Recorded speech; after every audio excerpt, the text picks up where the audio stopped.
Good afternoon, everyone. My name is Rachel Smythe. I'm the Education Coordinator and one of the Family Consultants here at the Caregiver Resource Center, Orange County. Thank you for joining us for our second monthly live stream. Our first was on the topic of Caregiver Resource Center services, and today we're going to be talking all about support groups. And so I'm joined today by my colleague Karen Flores Rojas, who is a master's level social worker here at the Caregiver Resource Center. And she will be answering questions about groups. And so if you have any questions that you'd like answered or anything that you're curious about, please feel free to type those into the chat, and we will look over those as they come in or towards the end of our live stream this afternoon. So without any further ado, Karen, would you mind introducing yourself and sharing your role here at Caregiver Resource Center? Of course. Thank you, Rachel, for having me be a part of this presentation today. My name is Karen. I am one of the family consultants here with the Caregiver Resource Center, Orange County. And basically what my role is to be a social worker for primary family caregivers. That's going to include things like linking them to educational classes, support groups, which will be our topic for today, but then other resources that they might be in need of. So doing a lot of case coordination and case management. And one of the big things is also providing emotional support services, making sure that our caregivers do not feel alone and are connected to the appropriate support. Beautiful. Thank you, Karen. And as you mentioned, today's focus for the next half hour is all about support groups. So just if I've never joined a support group, I've never heard of a support group, I'm really not sure what it is. What is a support group? That's a great question. It's basically a group of people that are meeting together at a specific date and time to talk about a similar or a shared experience. Since here at the Caregiver Resource Center, we target primary family caregivers, our groups are going to be tailored around issues or experiences that impact caregivers. Overall, that's typically what support groups offer is a time and place for individuals to get together and share their experiences and stories. Great. And what would you say is really the purpose? So why do people go to support groups? What are the purpose?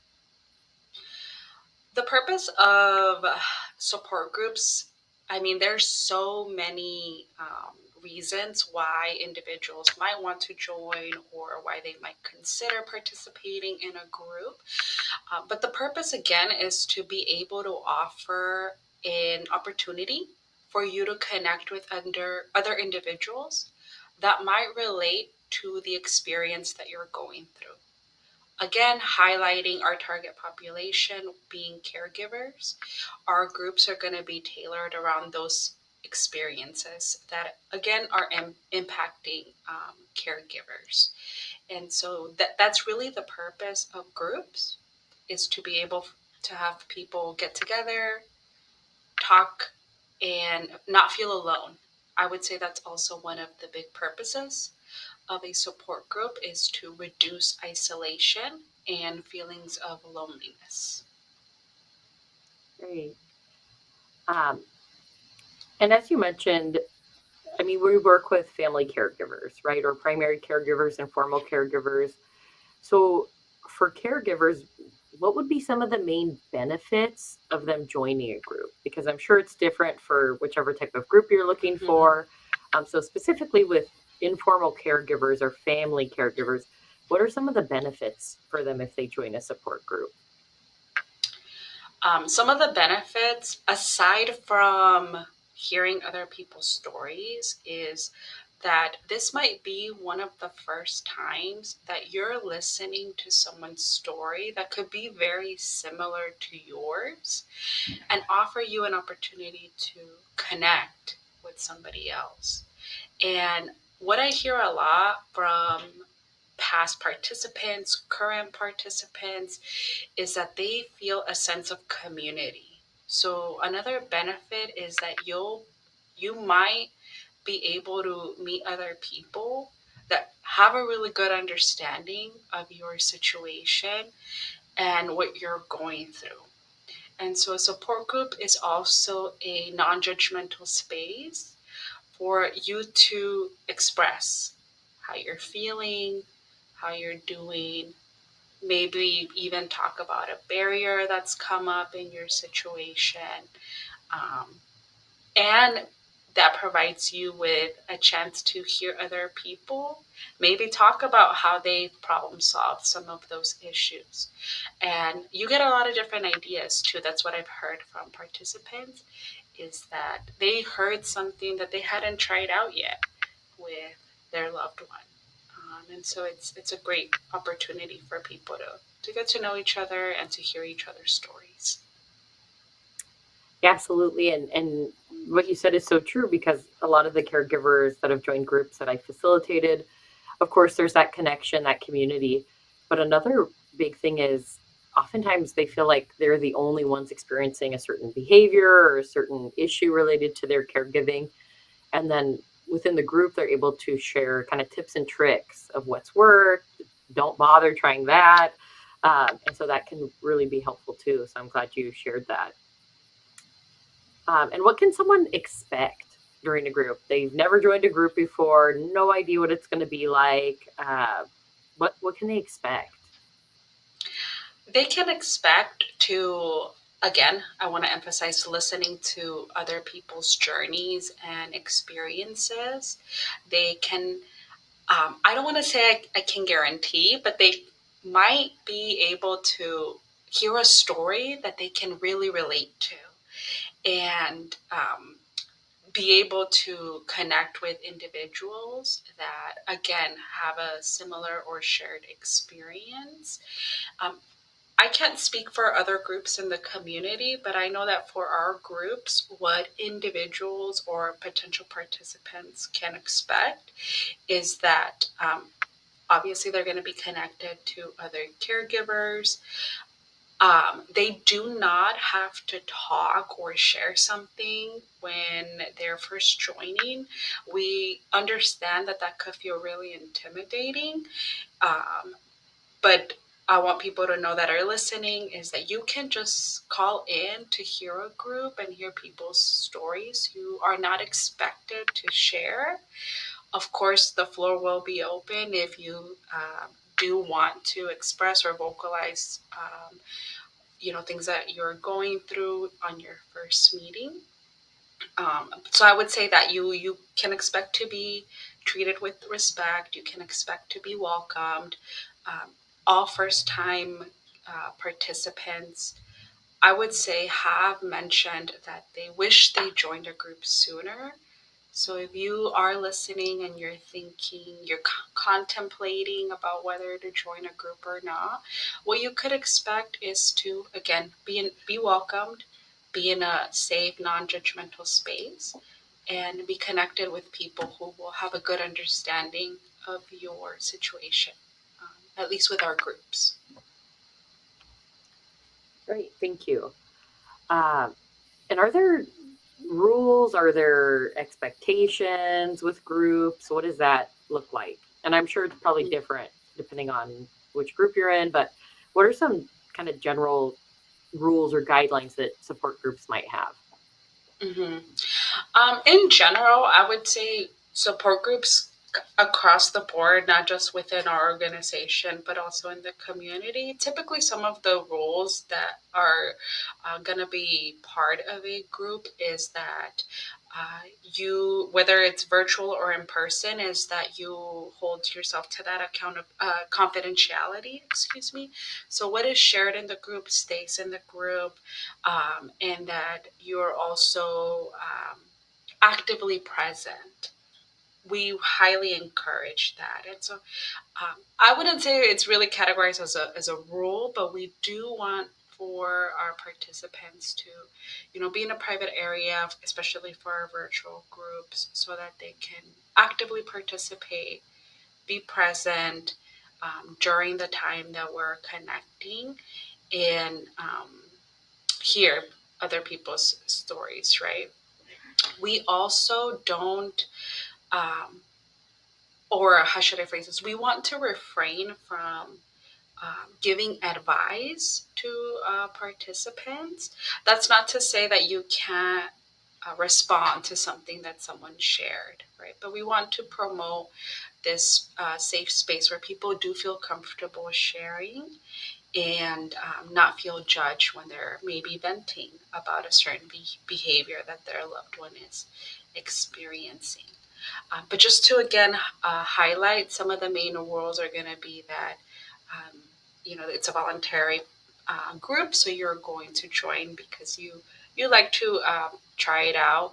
That you are in a private area where you feel comfortable talking, and then what is shared in the group stays in the group. Once you've been part of groups for a while, you're going to get to know other participants, right? And so another thing to keep in mind is when a participant you've known for a while doesn't join the group, that we're not talking about their experience. So we don't want to talk about other participants when they're not present either. And so those are just some of the general rules when it comes to support groups.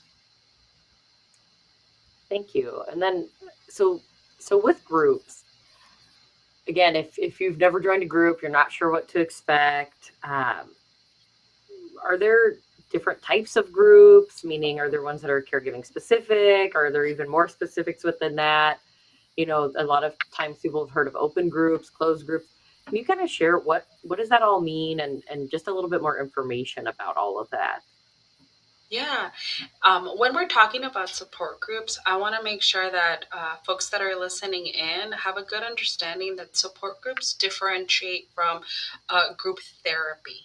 And so support groups are not going to be group therapy, so it's not going to be clinically based. We're not going to be fully processing or unpacking some of the things that are being discussed. It's more of a space to offer opportunity to connect. And so when you're exploring what type of group you want to participate in, those are some things to keep in mind, right? Is this a group that's open, meaning that it's ongoing? Participants are always joining, participants are always exiting. It's that's what we mean by open, right? It's you can join anytime as a potential participant. What's great about open groups is that you are able to join when you have time. As maybe some of our listeners are family caregivers, right? And so we understand that time is very limited. Time is crucial, and therefore, you might not always be available to join a group. And so it's great to know which groups are open, meaning that I can jump on the call or join in person when I'm available for that group. Um, so then when we think of closed groups, those are going to be a little bit more strict in the sense that they're maybe going to have a referral process, right? So they're going to be targeting specific participants, meaning, do you meet the requirements of the type of group we're trying to have? As an example, you might find in the community like grief groups, right? Typically, those are going to be closed because you have to have experienced a loss, right? It's very targeted. And some groups might have they might be curriculum based, meaning that they have, a 6-week program. And so we can't just jump on that call when we're available because it's closed. It means that I am going to probably commit to a certain time, to a certain set of weeks for this one group. So that's really what we mean by closed, is that you have to meet certain criteria, probably be referred to the group to see if you meet their eligibility of what they're trying to target or who they're trying to target. Another thing you mentioned was general groups, right? What does that mean? So when we think of general groups, it means that they're not going to be typically theme specific. As an example, here at the Caregiver Resource Center, Orange County, our target population are family caregivers. Our groups, when we say general, it means that they're not theme specific to a certain type of caregiver, right? So we will have our group open to caregivers with all different types of experiences caring for their loved one who might have different diagnoses. When we say specific, we're talking more about maybe caregivers who are caring for a loved one with a dementia diagnosis. Or maybe it's a group that's specific for a certain type of caregiver. So, for example, here at the Caregiver Resource Center, we do offer a group for young caregivers, meaning those who are younger in age that have found themselves in this caregiving journey earlier in life than anticipated. So I'm going to pause here to see if I've answered your question or if there's anything that I can add to clarify. No, I think that's a perfect answer, and it helps give more information. You started to talk a little bit about some of the more specific or targeted groups that Caregiver Resource Center has. Would you mind sharing a little bit more about some of those groups and what we're currently offering? Yeah, I'm very excited to share that this new fiscal year we were able to reorganize ourselves and offer more of a wide variety of groups. So, for those that are listening that might not be aware, we've been around for a really long time, and mostly our support group calendar has consisted of these open general groups. Over the past few years and even past few months, we've launched some new groups, and those are going to include. I've already highlighted the young caregiver group, so more of the sandwich generation. This might be caregivers who are not only maybe caring for a parent, but they might also have kids of their own. They might also have young children as well. And typically, these are going to be what we consider your young caregiver slash sandwich generation. We also launched a group tailored specifically for men who are caring for a loved one, and offering that space for them to connect with other men in the community as well. Kind of bringing in a little bit of that data with caregiving. Typically, majority of caregivers, family caregivers, are going to be women. However, we don't want to forget that there's also men who are doing this role and who are in this journey. And so here at the center, we want to offer that space for them to connect as well. And then another group that we recently launched that we've felt there was a strong need because participants were telling us we need a group like this is a spouses group. So family caregivers who are caring for a significant other, a domestic partner, or a spouse. And this group has been able to offer that space for individuals who are caring for a spouse to connect, because the experience is very much different when you're caring for your husband or your wife or your partner versus when you're caring for your elderly parent. And so we wanted to make sure that we were meeting the needs of our clients that were expressing a desire to have a group tailored for spouses. And the other ones we have are language specific groups. So we do offer support groups for those individuals that speak Vietnamese or Spanish, typically monolingual in those languages. And so they are also invited to participate in this group because we understand that caregiving impacts everybody. It does not discriminate. And so people of all walks of life can benefit from support groups. Yeah, absolutely they can. And another one too that we launched in the last couple months is caregivers connecting through art. And so that's even Oh, another one yes. where getting to talk about things related to caregiving, but also have this expressive, creative project that you work on each time. And so that's a really neat one too. Um, Mm. and then, like you I would mentioned, add, go ahead. yeah, I would add for that, the art, connecting through art is a great first time group. So if you are listening and you haven't checked out a support group before, the connecting through art is a really good one to start off with because you don't really have to say much during the group. You're giving some prompts on expressing through art, and it's a great beginners class for support groups or beginners group, excuse me. Right. And you get to walk away with something too, which is kind of nice. You have this take home Hmm. project that you can keep.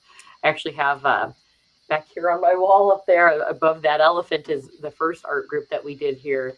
I was able to participate in, and I see that every day while I'm here, and get to remember that experience. One thing I wanted to make sure we talked about too was oftentimes with support groups, if somebody's not good with technology, or the opposite, maybe somebody can't leave their loved one alone. Do you have groups that can meet those needs? If somebody's not good with technology, what about in person? And if you can't leave your loved one alone, what do you offer?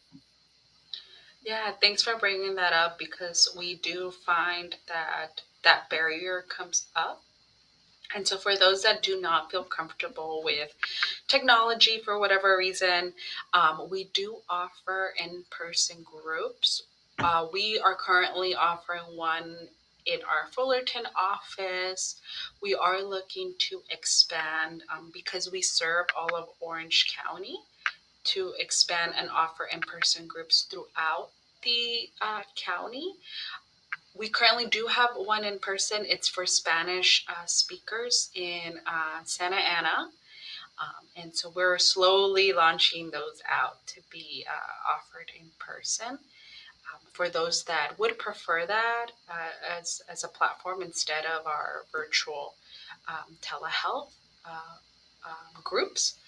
And then for those that do want to participate in an in person group but cannot leave their loved one alone, um, here at the Caregiver Resource Center, if you're eligible to be a client, you would be assigned a family consultant who will be able to do what we call an assessment so that we have a better understanding of what the needs are of that caregiver. And then we have the potential to offer respite so that the potential participant can be linked to an in-home care agency that will be able to that will be able to provide a paid caregiver for their loved ones so that the family caregiver can come join a support group. Something else that comes up is I want to join an in-person group. I do have support for someone to come watch my loved one, but I don't have transportation. So same thing, we want to make sure we remove as many barriers as possible. And so we'll take a look to see what community resources are available for transportation in your area that could be able to provide that service so that you can um, participate in a group. Or if you're a client, talking with your assigned family consultant about what your options are within the transportation um, realm for you so that we can meet your need and you can join your desired or preferred group. And then even just, I mean, as simple as if none of those things are available either, is that we do, as you mentioned, offer virtual. So some people Mhm. maybe just can't leave, or transportation is too much of a barrier and it's too much time away. So of course we have the virtual. We do have a question that's come up, and we have about 5 minutes left, so we want to make sure we get to these questions as well. And so we have a question from Peter: is can a caregiver attend more than one support group? Great question, Peter. I'm so glad you asked. Yes. At least for our groups here at the Caregiver Resource Center, Orange County, you are welcomed and encouraged to try as many groups as you like. We understand that time is limited, but we also understand that our facilitators have different flavors of the way they run a group. And so we encourage you to try a group out. And if you, for whatever reason, don't like it, please try another group out because each facilitator is going to have something to offer. And maybe option one didn't work, but option two will.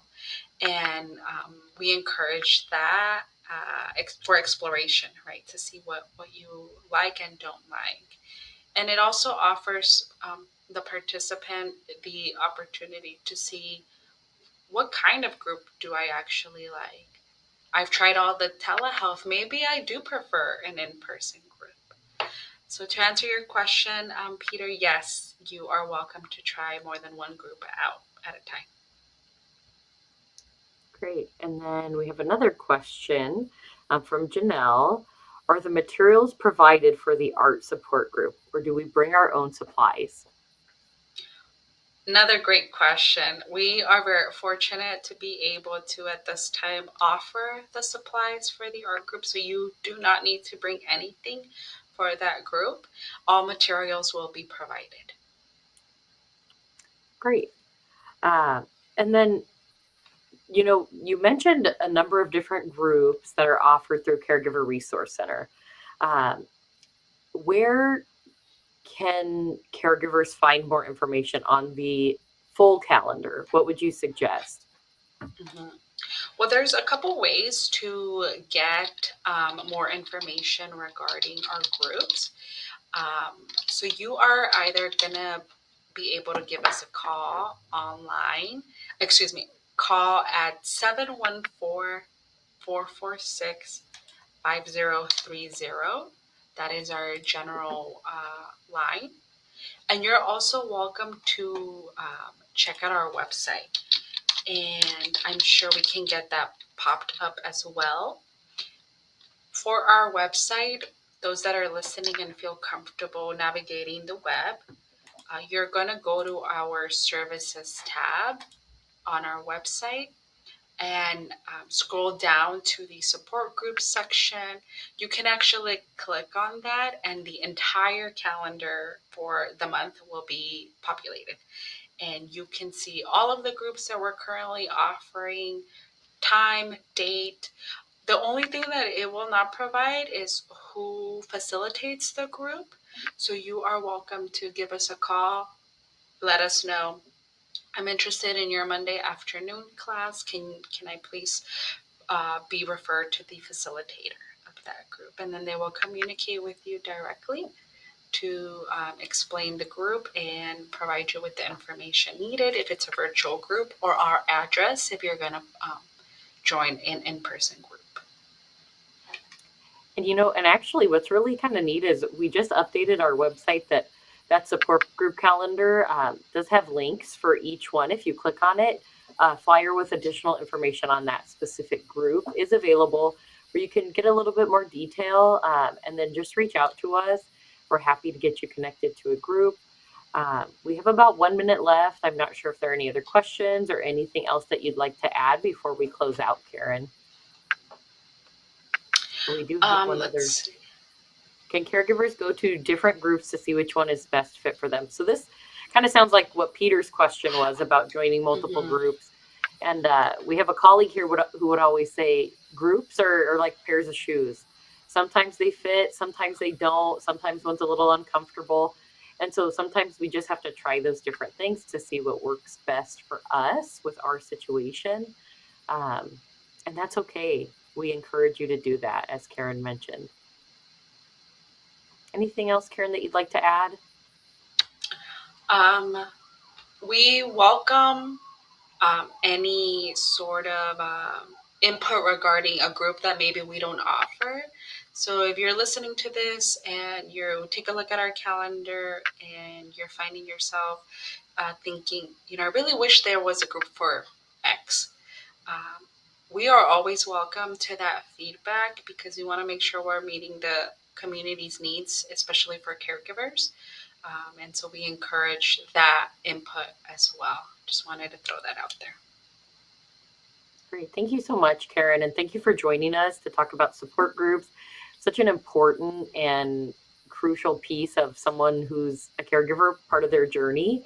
And as we mentioned throughout our conversation today, is caregivers often just feel really alone. And a support group is a great way to know that you're not alone, that you have other people who can support you and build that community. So please, again, feel free to visit our website, give us a call. We're happy to see how we can be of service and support you as a caregiver. And please join us next month for our live stream, which will be all about in-home care, what an in-home care agency can do.